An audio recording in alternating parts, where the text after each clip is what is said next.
എഴുത്തുകാരൻ. അപ്പോൾ അമ്മ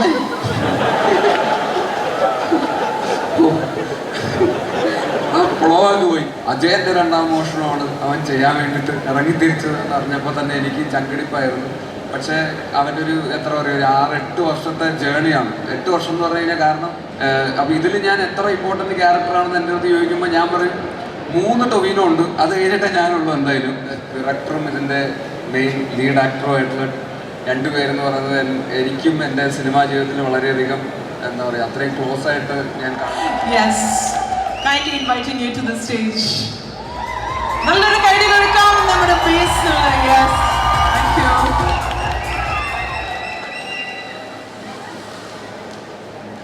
എല്ലാവർക്കും നമസ്കാരം. കുറച്ച് നേരത്തെ ഞാൻ ഈ സ്റ്റേജിൽ തന്നെ ഇവിടെ നിൽപ്പുണ്ടായിരുന്നു. നുണക്കുഴിയായിരുന്നു ബാക്കിൽ അന്നേരം. വീണ്ടും ഇപ്പോൾ അജയൻ്റെ രണ്ടാം മോഷണം എന്ന് പറയുന്ന വലിയ സിനിമയുടെ ഭാഗമായിട്ട് ഇവിടെ വന്ന് നിൽക്കാൻ സാധിച്ചതിൽ ഒരുപാട് സന്തോഷം. എന്നെ സംബന്ധിച്ചിടത്തോളം വളരെ പേഴ്സണലി ഫേവറേറ്റ് ആയിട്ടുള്ള ഒരു സിനിമയും കൂടെയാണ്. കാരണം ഇതിലെ മെയിനായിട്ടുള്ള 2 ആൾക്കാർ, ഇതിൻ്റെ ഡയറക്ടറും ഇതിൻ്റെ മെയിൻ ലീഡ് ആക്ടറും ആയിട്ടുള്ള 2 പേരെന്ന് പറയുന്നത് എനിക്കും എൻ്റെ സിനിമാ ജീവിതത്തിൽ വളരെയധികം എന്താ പറയുക അത്രയും ക്ലോസ് ആയിട്ട് ഞാൻ കാണുന്ന എൻ്റെ ജേണിയിൽ ഒരുപാട് കൂടെ ഉണ്ടായിരുന്ന ആൾക്കാരാണ്. ആദ്യം തന്നെ ഇതിൻ്റെ ഡയറക്ടർ ജിതിൻ ലാൽ, എൻ്റെ ആദ്യത്തെ ഷോർട്ട് ഫിലിം ഷോർട്ട് ഫിലിമിൽ അവൻ അസിസ്റ്റൻറ്റ് ഡയറക്ടറായിരുന്നു. അത് കഴിഞ്ഞിട്ട് എൻ്റെ ആദ്യത്തെ സിനിമയെ കുഞ്ഞിരാമായണത്തിൽ ജിതിൻ അസിസ്റ്റൻറ്റ് ഡയറക്ടറായിരുന്നു. അത് കഴിഞ്ഞിട്ട് ഗോദ എന്ന് പറഞ്ഞ സിനിമയിലും ജിതിൻ അസിസ്റ്റൻറ്റ് ഡയറക്ടറായിരുന്നു. അപ്പോൾ എൻ്റെ കൂടെ ഒരുപാട് സിനിമയിൽ എൻ്റെ കൂടെ ട്രാവൽ ചെയ്തിട്ടുള്ള ഒരാളാണ്. ഞങ്ങൾ ഒരുമിച്ചാണ് സിനിമയിലേക്ക് വന്നത് തന്നെ. അപ്പോൾ ജിതിൻ്റെ ആദ്യത്തെ സിനിമയാണ് അജയൻ്റെ രണ്ടാം മോഷണം. അപ്പോൾ അവൻ ആദ്യം തന്നെ ഇങ്ങനൊരു ഇത്രയും വലിയൊരു സിനിമ ചെയ്യാൻ പോകുന്നതാണെന്ന് പറഞ്ഞു കഴിഞ്ഞപ്പോൾ തന്നെ എനിക്ക് ഭയങ്കര എന്താ പറയുക ഒരു ഡൗട്ടായിരുന്നു, അല്ലെങ്കിൽ ഒരു പേടിയൊക്കെ ആയിരുന്നു. ഞാൻ അവൻ്റെ അടുത്ത് പല പ്രാവശ്യം പറഞ്ഞിട്ടുണ്ട്, നമ്മൾ ആദ്യത്തെ സിനിമ എന്ന് പറയുമ്പോൾ കുറച്ചുകൂടെ എളുപ്പത്തിൽ ചെറിയൊരു ബഡ്ജറ്റിലൊക്കെ നമുക്ക് ഫാമിലിക്കൊക്കെ ഇരുന്ന് എല്ലാവർക്കൊക്കെ ഇരുന്ന് കാണാൻ പറ്റുന്ന, ഇപ്പോൾ കുഞ്ഞിരാമായണമൊക്കെ പോലത്തെ ഒരു കുഞ്ഞു സിനിമയൊക്കെ ചെയ്യുന്നതായിരിക്കും നല്ലത്.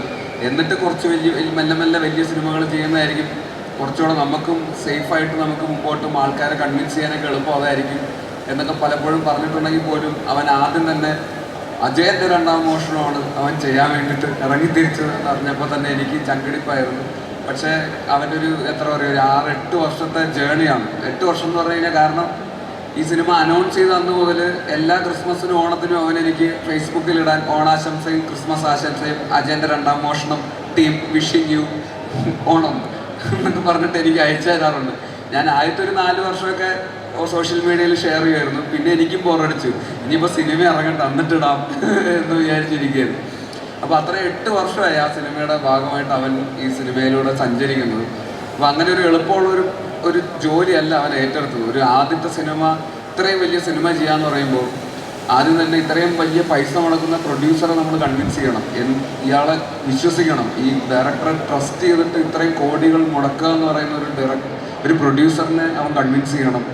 ഇത്രയും എഫേർട്ട് എടുക്കാൻ വേണ്ടിയിട്ട് ആക്ടേഴ്സിനെ ഒരു ഡയറക്ടർ എന്നുള്ള രീതിയിൽ അവൻ കൺവിൻസ് ചെയ്യണം. ആദ്യത്തെ സിനിമ ചെയ്യാൻ പോകുന്ന ഒരു ഡയറക്ടറിന് വേണ്ടിയിട്ട് ഒരു ആക്ടർ 100-150 ദിവസമാണ് ഈ രാത്രിയും പകലും കിടന്ന് കഷ്ടപ്പെട്ട് പണിയെടുക്കുന്നത്. അപ്പോൾ അത്രയും ദിവസം ഒരു എഫേർട്ട്, ഒരു ജീവിതത്തിലൊരു മെയിൻ ഫേസ് തന്നെ അയാൾക്ക് വേണ്ടി ഡെഡിക്കേറ്റ് ചെയ്ത് അയാളെ വിശ്വസിച്ച് മുന്നിട്ടിറങ്ങുക എന്ന് പറയുന്നത് ആ ഡയറക്ടർക്ക്, ആ അഭിനയിതാക്കളെയും അതുപോലെ തന്നെ കൂടെ വർക്ക് ചെയ്യുന്ന ടെക്നീഷ്യൻസ്, ഇതിൻ്റെ ക്യാമറമാൻ മുതൽ എഡിറ്റർ മുതൽ മ്യൂസിക് ഡയറക്ടേഴ്സ് എല്ലാ ടെക്നീഷ്യൻസിനെയും ഒക്കെ കൺവിൻസ് ചെയ്ത് ഒരു കുടക്കീഴിൽ എല്ലാവരെയും തൻ്റെ വിഷനോട് ചേർത്ത് പിടിച്ചുകൊണ്ട് കൊണ്ടുപോവുക എന്ന് പറയുന്നത് ഒരു ഡയറക്ടർ എന്നുള്ള രീതിയിൽ ഭയങ്കരമായിട്ടുള്ള കമ്മിറ്റ്മെൻറ്റും ഡെഡിക്കേഷനും, മെൻ്റലി കുറേ കൂടെ നമ്മൾ സ്റ്റേബിൾ ആയിരിക്കണം. ഈ പറയുന്ന ഭയങ്കര പ്രഷർ നമുക്ക് വരുന്ന സിറ്റുവേഷൻസ് ഉണ്ടാവും.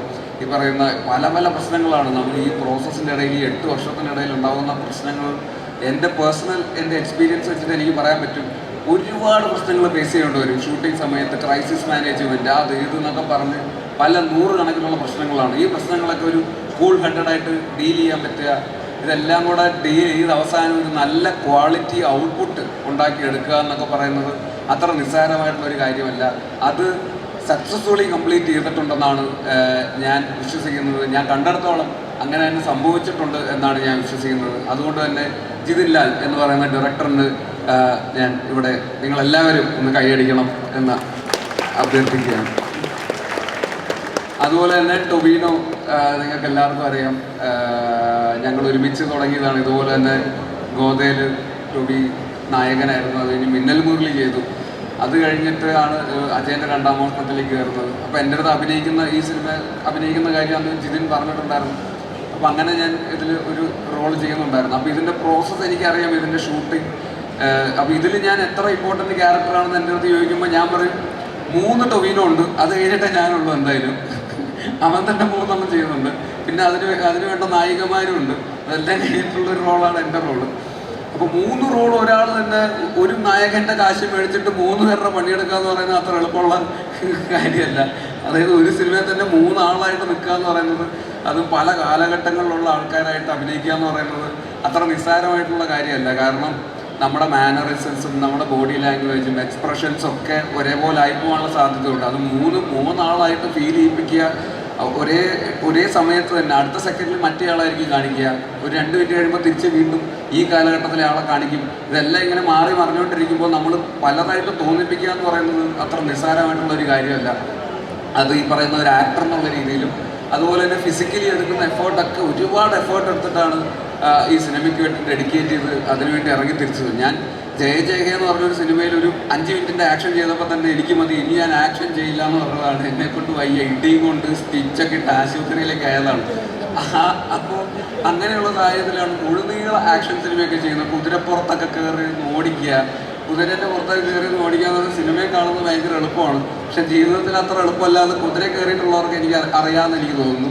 കുതിരയ്ക്ക് തോന്നുന്ന വഴിക്കൊക്കെ ഓടിക്കളയും ചിലപ്പോൾ. അതുപോലെ കുതിരയിൽ വെച്ച് ഷൂട്ട് ചെയ്യുക എന്ന് പറയുന്നത് അത്ര എളുപ്പമുള്ള കാര്യമല്ല. അവിടെ നിന്ന് ഇവിടെ വരെ കുതിര ഓടണം എന്ന് പറഞ്ഞ ആക്ഷൻ എന്ന് പറഞ്ഞാൽ കുതിരയൊക്കെ ഓടുകയൊന്നുമില്ല. അങ്ങനെ യുദ്ധമൊക്കെ ഷൂട്ട് ചെയ്ത് നിങ്ങളൊന്ന് ആലോചിച്ച് നോക്കി, 500 കുതിര അവിടെ നിന്ന് ഇങ്ങോട്ട് ഇവിടം വരെ ഓടുകയാണ്. ഈ കുതിരകൾക്ക് ആക്ഷൻ എന്ന് പറയുമ്പോൾ തോന്നിയ വഴിക്കൊക്കെ ആരും ഓടുക. ഈ കുതിരകൾ എല്ലാവരെയും കൺട്രോൾ ചെയ്ത് 500 കുതിരകൾ ഇങ്ങനെ ഓടിക്കുക എന്ന് പറയുന്നത് അത്ര എളുപ്പമുള്ള കാര്യമല്ല. അപ്പോൾ അതൊക്കെ ഒരു അത്യാവശ്യം പണിയുണ്ട്. അപ്പോൾ അതൊക്കെ ടൊവിനോ എന്ന് പറയുന്ന ഒരു ആക്ടർ, അത് ഞാൻ കാണുമ്പോൾ രാത്രിയും പകലും ഷൂട്ടിങ്ങാണ്. എനിക്ക് ആ ഷൂട്ടിങ്ങിൻ്റെ ഇടയിൽ അതൊരു പ്രത്യേക ഒരു ടെറയിൽ ആ സിനിമ ഷൂട്ട് ചെയ്തത്. അപ്പോൾ ഭയങ്കര മഞ്ഞും പൊടിയും ഒക്കെ ഉള്ളൊരു ക്ലൈമറ്റാണ്. അവിടെ പോയിട്ട് രാത്രിയും പകലൊക്കെ ഷൂട്ട് ചെയ്തിട്ട് അവസാനം എനിക്ക് ന്യൂമോണിയ വന്നു. എന്നിട്ട് ഞാൻ ആശുപത്രിയിൽ അഡ്മിറ്റൊക്കെ ആയി. എന്നിട്ട് പിന്നെ എനിക്ക് പിന്നെ പേടി സ്വപ്നമായിരുന്നു ആ ലൊക്കേഷനിലേക്ക് പോകുമെന്ന് പറയുമ്പോഴേക്കും. എൻ്റെ ദൈവം ഞാൻ ഇല്ല, എനിക്ക് വയ്യ എന്നൊക്കെ പറഞ്ഞാണ് ഞാൻ അവിടെ നിന്ന് പോയിക്കൊണ്ടിരുന്നത്. അപ്പോൾ ആ ലൊക്കേഷനിൽ നിന്നിട്ട് ഈ പറയുന്ന രാത്രിയും പകലും ആ തണുപ്പത്തും ഈ പറയുന്ന പൊടിയും വെയിലും പല കാലാവസ്ഥ ഫ്ലക്ച്വേറ്റ് ചെയ്തിരിക്കുന്ന സിറ്റുവേഷനിൽ ഫൈറ്റ് ചെയ്ത് പലതരത്തിലുള്ള ആക്ഷൻ സീക്വൻസുകൾ ചെയ്ത് ഇതെല്ലാം കഴിഞ്ഞിട്ട് അതിരാവിലെ കുതിര സവാരി, ഈ പറയുന്ന ഹോഴ്സ് റൈഡിങ് പഠിക്കാൻ വേണ്ടി പോകും. രാവിലെ 6 മണിയാകുമ്പോൾ എണീറ്റ് കുതിരപ്പുറത്ത് പോകുന്നതാണ്. ഷൂട്ടൊക്കെ കഴിഞ്ഞ് വരുമ്പോൾ അളയും കുതിരേൻ്റെ പുറത്തായിരിക്കും. ഇതും കഴിഞ്ഞിട്ട് പിന്നെ വന്ന് കുറച്ച് നേരം കിടന്നുറങ്ങിയിട്ട് പിന്നെ വീണ്ടും ലൊക്കേഷനിൽ വന്ന് വീണ്ടും ഫൈറ്റ്. അപ്പോൾ ഇത് കുറച്ചധികം പണിയെടുത്തിട്ടുണ്ട് ഈ സിനിമയെ കണ്ടിട്ട്. ഞാൻ ചുമ്മാ ഇരുന്ന് പറയുകയല്ല, ഈ സിനിമ നിങ്ങൾ കാണാൻ വേണ്ടി ഞാൻ പറയുന്നതല്ല, നിങ്ങൾ എന്തായാലും കാണണം. പക്ഷേ ഞാൻ ഇതിൻ്റെ പിന്നിലുള്ളൊരു പ്രോസസ്സ്, ഇത്രയും ഹെക്റ്റിക്കായിട്ടുള്ളൊരു പ്രോസസ്സ് സിനിമയ്ക്ക് പിന്നിലുണ്ട് എന്നുള്ള റിയാലിറ്റി ഞാൻ നിങ്ങളുടെ അടുത്ത് ഷെയർ ചെയ്യുന്നതാണ്. അപ്പോൾ അത്രയും പണിയെടുത്തിട്ടാണ് ആക്ടർ എന്നുള്ള രീതിയിലും ഫിസിക്കലിയും അല്ലാതെയും ഒരു ക്യാരക്ടറിനൊക്കെ വേണ്ടിയിട്ട് ഒരുപാട് എഫേർട്ട് എടുത്തിട്ട് ഒരു കരിയറിൻ്റെ ഒരു വർഷം 1.5 വർഷത്തോളം ആക്ടർ എന്നുള്ള രീതിയിൽ തന്നെ അതിനുവേണ്ടി ഡെഡിക്കേറ്റ് ചെയ്തിട്ടുള്ളൊരു സിനിമയാണ്. അപ്പോൾ അതുകൊണ്ട് ടൊവിനോ തോമസ് എന്ന ആക്ടറിന് വേണ്ടി ഈ സിനിമ നിങ്ങൾ എന്തായാലും കാണുക. അതിനും ഒരു വലിയ കയ്യടി നിങ്ങൾ പ്ലീസ്. ഈ സിനിമയിൽ അഭിനയിച്ച എല്ലാവരുടെയും പേരിൽ ഇതുപോലെ എടുത്ത് പറയണമെന്നുണ്ട്. പക്ഷെ സമയപരിമിതി കൊണ്ട് ഞാൻ തന്നെ ഉള്ളതെന്ന് പറഞ്ഞു കഴിഞ്ഞാൽ പിന്നെ അവനൊന്നും പറയാനുണ്ടാവില്ല.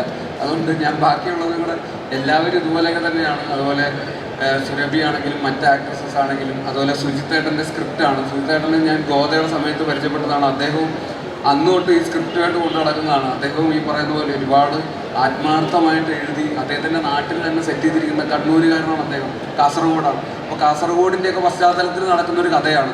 അതും വളരെ ഒതൻറ്റിക്കായിട്ട് വളരെ റിയലിസ്റ്റിക് ആയിട്ട് അദ്ദേഹം അതിനെ കൺവിൻസ് ചെയ്യുകയും എന്ന ഒരു ചിയോദിക്കാവ് എന്ന് പറയുന്ന ഒരു സ്റ്റോറി വേൾഡ് ഈ സിനിമയ്ക്ക് വേണ്ടി ഉണ്ടാക്കിയെടുക്കുകയും ആ ലോകത്ത് നടക്കുന്ന ഒരു കഥയായിട്ട് നമുക്ക് തോന്നിപ്പിക്കുകയും ചെയ്യുന്ന രീതിയിലുള്ള കഥാപാത്രങ്ങൾ സൃഷ്ടിക്കുകയും ഒക്കെ ചെയ്ത ഒരു എഴുത്തുകാരൻ. അപ്പോൾ അമ്മയും